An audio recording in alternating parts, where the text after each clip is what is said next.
Hello students, आज हम class 11 का इतिहास का अध्याय 10 पढ़ेंगे, मूल निवासियों का विस्थापन। तो मूल निवासियों का विस्थापन कहने का मतलब है कि जो लोग पहले जहाँ पर रहा करते थे, यानी जिस क्षेत्र में, जिस प्रदेश में उनकी उत्पत्ति हुई है और उन प्रदेश से वो कहीं और अन्य स्थान पर जब वो निवास कर रहे हैं तो वहीं पर वो बस रहे हैं और वहीं पर अपनी जो है परिवार को या अपने वंश को या समाज या समुदाय को वो आगे बढ़ा रहे हैं, उसी क्षेत्र में रहकर दूसरे क्षेत्र में जाकर। तो इस तरह से क्या होता है, मूल जातियों का विस्थापन होता है। तो मूल जातियों का विस्थापन जो है कई कारणों से होता है और ये कई कारण जो है काफ़ी महत्वपूर्ण पहलू होते हैं, जिसके कारण जो है पूरे विश्व के अंदर जो है मानव जाति का जो है विस्थापन होने लगा। और इस विस्थापन से जो है हम देखते हैं कि किस तरह जो है वहाँ के जलवायु के अनुसार जो है वहाँ के लोग ढल गए। तो इस अध्याय में जो हम अमेरिका और ऑस्ट्रेलिया के मूल निवासियों के इतिहास के में कुछ पहलू पेश किए गए हैं। और विषय 8 में जो है जब दक्षिणी अमेरिका में स्टेपी और जो है हमने देखा पुर्तगाली औपनिवेशिक संस्कृतियों को हमने देखा यहाँ पर। तो इस तरह से हमने देखा कई तरह के जो यहाँ पर बदलाव भी हुए हैं। ठीक है, तो अमेरिका, उत्तरी अमेरिका, दक्षिणी अफ्रीका, ऑस्ट्रेलिया, न्यूजीलैंड इलाकों में यूरोप से आए यूरोप अप्रवासी बसने लगे और इन प्रक्रिया में वहाँ के बहुत से मूल प्रवासियों को दूसरे इलाकों में जाने पर मजबूर कर दिया।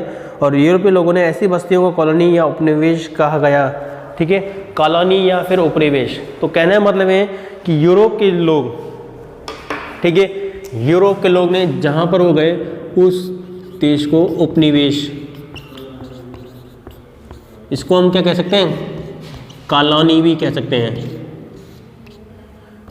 ठीक है, तो जब यूरोप के लोग, ठीक है, यानी यूरोप वासी जो है, यूरोप वासी ने कई देशों में जाकर, कई जगहों पर जाकर जो है वहाँ पे लोगों को अपने अधिकार क्षेत्र में ले लिया, उनकी स्वतंत्रता भंग कर दी, उन्हें गुलाम बना लिया और अपने स्वार्थ के लिए जो है उन लोगों को जो अपना इस्तेमाल करने लगे उन लोगों का। तो इस तरह से जो है कई लोगों ने जो है इन्हें उपनिवेश कहा जाने लगा। यानी यूरोप वासियों ने जो है कई यूरोपीय देशों के लोगों ने जो है अन्य महाद्वीप के लोगों, अन्य देशों के लोगों को जो है अपने गुलाम बना लिया, वहाँ पर जाकर बस गए, उन जाति को उन्होंने वहाँ से बाहर निकाल दिया हमेशा के लिए। तो इस तरह से क्या होता है, यूरोप के लोग जो वो क्या है, अप्रवासी है, क्योंकि वो वहाँ पर नहीं रहते हैं। तो यूरोप के लोग क्या है, अप्रवासी। अब अप्रवासी क्यों कहते हैं, क्योंकि ये यूरोप के लोग, मान लीजिए यूरोप के लोग जो है कहाँ गए, अमेरिका में गए। तो जो लोग अमेरिका में हैं, यूरोप के जो लोग अमेरिका में हैं, ये अमेरिका में कौन है, यूरोप वासी क्या है, अप्रवासी है, क्योंकि ये वहाँ के नहीं है अमेरिका के, ये यूरोप के लोग हैं। ठीक है, तो इस तरह से जो है कई लोगों ने जो है उपनिवेश इन्हें बनाया गया और उपनिवेश के दौरान जो है ये सारी चीज़ें होने लगी। ठीक है, जब यूरोप ने आए इन उपनिवेशों के बाशिंदे यूरोपीय मातृ देश से स्वतंत्र हो गए तो उन्हें राज्य या देश का दर्जा भी हासिल हो गया। उसके बाद में कह रहा है कि जब यूरोपवासी ने कई सालों तक इन पर कब्जा कर लिया, कई महाद्वीप पर, कई देशों पर कब्जा कर लिया, और जब ये लोग जो है, ये देश जो है, जब यूरोपवासी से क्या हो गए, स्वतंत्र हो गए। ठीक है, तो यूरोपवासी से ये स्वतंत्र हो गए तो ये देश या फिर राष्ट्र की उपाधि इन्हें मिलने लगी। यानी अब जो देश यूरोप से या यूरोप वासियों से या यूरोप से अलग हो रहा है और अपने आप को स्वतंत्र कर रहा है, तो वो अब से एक देश का, राज्य का या राष्ट्र का जो है दर्जा मिलने लगा। तो इस तरह से जो है यूरोप वासियों ने जो है कई महाद्वीप पर जाकर जो है अपने वर्चस्व कायम किया और फिर कई देशों ने जो है इन यूरोप वासियों को वहाँ से खदेड़ कर बाहर निकाल दिया और अपने आप को राज्य या देश का दर्जा हासिल हो गया। तो 19वीं-20वीं शताब्दी में एशियाई देशों के लोग ने भी इन कुछ देशों में आ बसे और आज से यूरोपीय और एशियाई लोग इन देशों में जो है बहुसंख्यक के रूप में है। वहाँ के मूल निवासियों की संख्या कम हो गई और शहरों में मुश्किल से नजर आते थे और वो लोग भूल गए कि देश का अधिकतर हिस्सा उन्हीं के कब्जे में था और ये कई नदियाँ, शहरों इत्यादि के नाम से देसी नामों से बने। मसलन संयुक्त राज्य अमेरिका में ओहियो, मिसिसिपी और सिएटन और कनाडा और सस्ता नचेवान, ऑस्ट्रेलिया में बालानगोंग और परमात्मा। 20वीं सदी के मध्य तक अमेरिका और ऑस्ट्रेलिया के इतिहास की पाठ्यपुस्तक में बताया गया कि यूरोपवासी ने उत्तरी व दक्षिणी अमेरिका तथा ऑस्ट्रेलिया की खोज की। वहाँ के मूल बाशिंदों की शायद ही ये कभी जिक्र होता था कि ये बताने के लिए कि यूरोप लोगों ने उनकी रवैया शत्रुतापूर्ण और उनके 1840 के दशक में अमेरिका के मानव वैज्ञानिकों ने उस अध्ययन प्रारंभ कर दिया और बहुत बाद में 1960 के दशक में इन मूल निवासियों को अपने इतिहास में लिखने या बयान मुख्य रूप से प्रेरित किया। और आज इन मूल निवासियों द्वारा लिखे गए इतिहास और कथा कृतियों को पढ़ना संभव है। इन देशों में जाने वाले लोगों को संग्रहालयों में देसी कलाओं की आदिवासी जीवन शैली को दिखाने वाले विशेष संग्रह में देखे जा सकते हैं। संयुक्त अमेरिका में नया इतिहास इंडियन राष्ट्रीय संग्रह खुद अमेरिका इंडियनों की देखरेख में बना है। तो जब ये लोग जो हैं, अब ये जो लोग बाहर चले गए, वहाँ जाकर बस गए, फिर वहाँ पर इन्होंने अपनी जो है कृति को, अपने विचारों को इन्होंने लिखा किताबों के अंदर। तो किस तरह इन्होंने फिर अपने वहाँ पर होने वाले, अपने आप होने वाले अत्याचार को उन्होंने किताब में लिखा, उनकी कहानियों को, उनके समाज के बारे में इन्होंने लिखा। तो इस तरह से जो है ऑस्ट्रेलिया और अमेरिका के जो लोग हैं, यहाँ पर एक और देश जोड़ता हूँ, ऑस्ट्रेलिया और अमेरिका के जो लोग हैं, जब ये यहाँ से उस क्षेत्र से बाहर हो गए, तो यहाँ पर अब वो क्या कर रहे हैं, वो अपने जीवन वृत्तांत को लिख रहे हैं। और जब अपने देश में लौटे तो उन्होंने इस घटनाओं को जो है लिपिबद्ध कर दिया और देशी नामों से इन्हें जाने लगा। ठीक है, तो इस तरह से जो है मूल निवासियों का विस्थापन, जैसे हम मान लीजिए आज हम जिस क्षेत्र में हमारा जन्म हुआ है, अगर उस क्षेत्र को छोड़ के कहीं और किन्हीं कारणों से हम जा रहे हैं, तो हमारा भी क्या हो रहा है, मूल जाति का क्या हो रहा है, विस्थापन हो रहा है। यानी हम अगर मान लीजिए हम राजस्थान में हैं, और राजस्थान में भी अगर हम अजमेर और किशनगढ़ में यदि आप रहते हैं और आप शिक्षा के लिए, रोजगार के लिए यदि आप राजस्थान छोड़कर कहीं और जाते हैं या किसी और देश में जाते हैं, देश को छोड़कर, तो आपका क्या होगा, मूल निवासी का विस्थापन। अब विस्थापन भी बहुत कारणों से होता है, जो कि जैसा कि मैं आपको बता चुका हूँ कि विस्थापन का सबसे बड़ा कारण था एक तो वहाँ के उपनिवेश को इस्तेमाल करना। तो यूरोपीय लोगों ने क्या करा, अन्य महाद्वीप पर अपने उपनिवेश बनाकर, उसको अपना गुलाम बनाकर, जो है वहाँ के लोगों को गुलाम बनाकर अन्य महाद्वीप पर भेजा, अन्य उपनिवेश देशों में भेजा, और वहाँ पर उन्होंने जो है निवासियों से जो है गुलामों की तरह काम करवाया जा रहा है, इस्तेमाल किया जा रहा है उनको। तो इस तरह से जो है यूरोप वासियों ने जो है, खासकर इसमें ब्रिटेन और इंग्लैंड के जो ऐसे महानगर है, जिन्होंने ये काम शुरू किया। तो इस तरह से यूरोप वासियों ने लगभग जो है पूरे दुनिया पर जो है राज्य किया, लगभग, जिसे हम कहते हैं कि इतिहास में पढ़ा जाता है कि यूरोप वासी ने हर एक महाद्वीप पर जो अपनी पहुंच या पकड़ कर ली। तो इस तरह से हमने देखा है कि यूरोप वासी ने जो है खासकर जो है, अब उसके बाद फिर इन्होंने क्या करा, एशियाई देशों का और अपना रुख किया, और एशियाई देशों में रुख करने के बाद में इन्होंने जो है अपने आप को और बताया। अब देखिए यूरोपीय साम्राज्यवाद के बारे में हम बात कर रहे हैं। ठीक है, तो एक और चीज हम यहाँ पे डाल देते हैं। ठीक है,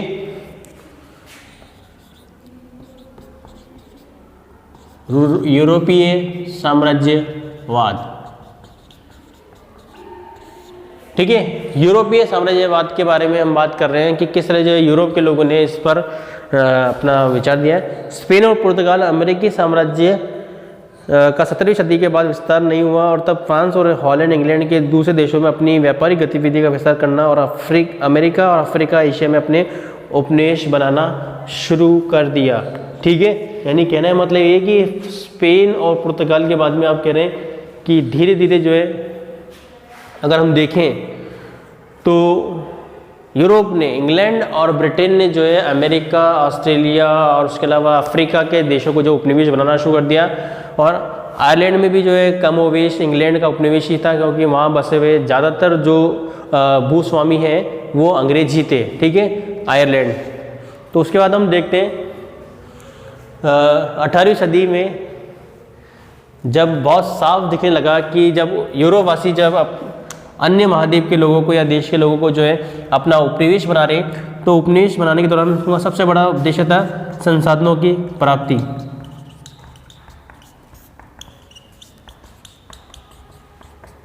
संसाधनों की प्राप्ति, और इन संसाधनों की प्राप्ति के कारण जो है इंग्लैंड ने जो है, ब्रिटेन ने जो है कई देशों को जो है अपना उपनिवेश बनाना शुरू कर दिया। तो 18वीं सदी में पर बहुत साफ साफ दिखने लगा कि जब भी मुनाफे की संभावना ने ही लोगों को जो वहाँ के उपनिवेश बसाने के लिए प्रेरित भी किया था, और लेकिन जो नियंत्रण स्थापित किया उसकी प्रकृति में महत्वपूर्ण विविधता थी। ठीक है, तो इस तरह से हमने देखा कि कई देशों ने जो अपने स्वार्थ के लिए जो है ये ऐसा काम किया। अब आप देखिए कैसे उपनिवेश बनाने का जो तरीका यूरोपवासियों ने अपनाया। सबसे पहले हम देखते हैं स्वार्थ। ठीक है। तो यूरोप वासी ने जो है जब वो किसी महाद्वीप पर गए, किसी महाद्वीप की खोज करी या नए महाद्वीप पर पहुंचे या देश में पहुंचे, तो वहाँ पर उन्होंने कहा कि हम आपके यहाँ पर इतना संसाधन जो है मिलता है, लकड़ी है, कोयला है या और भी जैसे खनिज है जो आप बहुत मात्रा में जो आप नहीं निकाल पा रहे, हम निकालेंगे और आपको जो इतना % लाभ हम आपको या आधा लाभ जो है हम आपको देंगे। तो कई देशों ने जो इनकी बातों में आकर जो है इनकी कंपनियों को और इनके जो है लोगों को जो यहाँ पर उनके वहाँ पर जो है फैक्ट्री को स्थापित करने के आदेश दे दिया। उसके बाद मुनाफा कुछ सालों तक मिलने लगा, उसके बाद मुनाफा की मात्रा कम हो गई और धीरे धीरे जो है यूरोप वासियों ने उस देश को जो है अपने पूरे कब्जे में, नियंत्रण में ले लिया और इस तरह से जो उसको पूरा संपूर्ण जो है देश को उपनिवेश बना दिया और उसका संसाधनों का उपभोग केवल यूरोप करने लगा। तो कई देशों ने स्वार्थ के कारण जो है यूरोपीय देशों को अपने यहाँ पर प्रवेश दिया, अपने यहाँ पर एंट्री दी कि आप यहाँ पर जो है अपना जो है काम खोजबीन कर सकते हो, संसाधनों को जो है आप बाहर निकाल सकते हो, उसका कुछ लाभ जो है हमें, आधा लाभ जो हमें मिलेगा। तो स्वार्थ के बलों ने कुछ राष्ट्रों और देशों ने जो है संसाधनों की प्राप्ति के कारण जो है यूरोप के जो है वो उपनिवेश बनने लगे। ठीक है। तो दक्षिणी एशिया में जो है व्यापारिक कंपनियों ने अपने राजनीतिक सत्ता का रूप दिया और स्थानीय शासकों को हराया और इलाके का विस्तार भी किया। यानी कहने का मतलब ये है कि ब्रिटिश वासियों ने, यानी ब्रिटेन के लोगों ने जो है, यूरोप वासियों ने जो है एशियाई देशों में जो है राजनीतिक सत्ता को जो है ख़त्म कर दिया और धीरे धीरे जो यहाँ पर जो है ब्रिटिश ईस्ट इंडिया कंपनी जिसे कह सकते हैं, आप जानते हैं भी हैं, इस कंपनी जो है पूरे भारत पर, एशिया के लगभग कई देशों पर जो अपना कब्जा भी जमा लिया था। तो राजनीतिक सत्ता खत्म करने के बाद में स्थानीय जो है शासकों को जो उनको गद्दी से विहीन कर कर और ब्रिटिश कंपनी ने जो अपना वहाँ पर कायम कर लिया। उन्होंने पुरानी सुविकसित जो है प्रशासकीय व्यवस्था जारी रखा और भूस्वामियों से कर वसूल रहे थे। यानी ब्रिटिश ने क्या करा, उनकी जो पुरानी जो व्यवस्था है उसको लागू रखा, चालू रखा और वो जो है लगातार जो है किसानों से और भूस्वामियों से जो है कर वसूलने लगे। ठीक है। बाद में उन्होंने जो है व्यापार का सुगम बनाने के लिए जो है रेलवे का निर्माण भी किया और खदानें खुदवाई और बड़े बड़े जो है अगर हम देखें बागान भी स्थापित किए। तो अगर हम देखें तो ब्रिटिश लोगों ने जो है एशियाई देशों में आकर वहाँ पर जो है खादान खुदवाई और कई बड़ी मात्रा में जो है वहाँ पर बागान भी लगवाए। जैसे तरह का देखा आप, चाय का बागान भारत में लगा। ठीक है। कई खनन कार्य शुरू होने लगा, कोयला बड़ी मात्रा में जो है निकालने जाने लगा एशियाई देशों से, उसमें खासकर हमारा भारत है, वहाँ पर कोयला भी निकाला जाने लगा बड़ी मात्रा के अंदर भारत के अंदर। ये सभी संसाधन जो है इसके उपभोग के लिए और शीघ्र उपभोग के लिए जो है रेलवे का वहाँ पर आविष्कार हुआ, रेलवे का वहाँ पर निर्माण किया गया और रेलवे इंजन के द्वारा जो है काफ़ी अधिक दूरी को जो है कम समय में तय किया गया और काफ़ी भारी मात्रा में भार के आधार पर जो है ये कच्चा माल जो है एक स्थान से दूसरे स्थान पर बंदरगाह तक पहुँचा गया और इस बंदरगाह से यूरोप तक पहुँचाया गया। तो किस तरह आपने देखा कि ब्रिटिश वासियों ने जो है संसाधनों का उपभोग किया, उपनिवेश बनाकर उसका इस्तेमाल किया। तो ये जानना बहुत ज़रूरी है हमारे लिए। ठीक है। उसके बाद हम देखते हैं कि दक्षिणी अफ्रीका को छोड़ शेष पूरे अफ्रीका में जो है यूरोपीय लोगों ने स्वतंत्र जो है समुद्र तटों पर ही व्यापार करते रहे। यानी दक्षिणी अफ्रीका को छोड़कर जो और जो शेष पूरा अफ्रीका वहाँ पर जो स्वतंत्र रूप से जो है वो व्यापार करने लगे। ठीक है। और व्यापार करने लगे, इससे क्या होने लगा, वहाँ के लोगों में जो है जागरूकता की कमी थी और वो केवल अपना स्वार्थ देखते थे। उस तरह जो है इन कंपनी को उन्होंने अपने यहाँ पर कार्य करने, फैक्ट्री खोलने और उसका आदेश दे दिया। तो 19वीं शताब्दी के आखिरी दौर में जो है अंदरूनी इलाकों में जाने का साहस कर सके। इसके बाद कुछ यूरोपीय जो है हम मुल्कों के बीच उनके उपनिवेश के रूप में अफ्रीका का बंटवारा करने का समझौता हुआ। यानी कहने मतलब है कि उपनिवेश जो लोग हैं वो अफ्रीका का बंटवारा करने भी लगे। ठीक है। सेटलर, एक शब्द आया सेटलर।